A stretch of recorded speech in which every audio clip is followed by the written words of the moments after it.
Hello guys and welcome back to the channel. In this video, I'm going to show you how you can export a WhatsApp chat to PDF. So let's get started.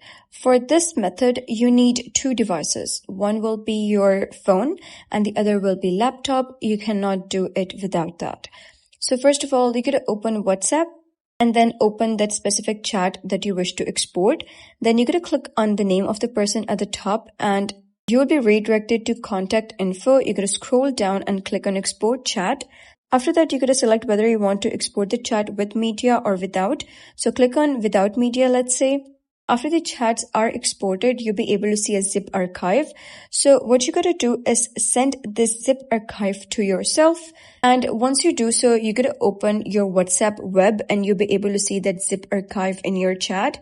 You're going to download the zip archive and simply navigate to the download folder of your laptop.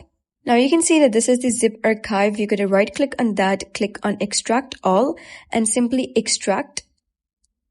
Once you have extracted that, you're going to open that folder and you'll be able to see a text document. So you're going to right click on that and click on open with. You're going to select Word. If you're not able to see Word in the options, you're going to click on choose another app and search for Word.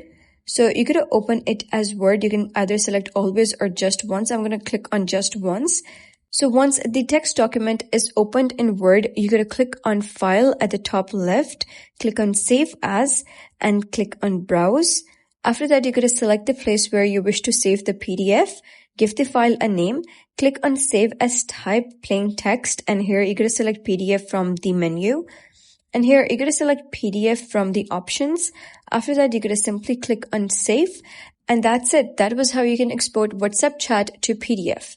If you found this guide helpful, please consider subscribing and leaving a like. It really helps me out and I'll see you next time.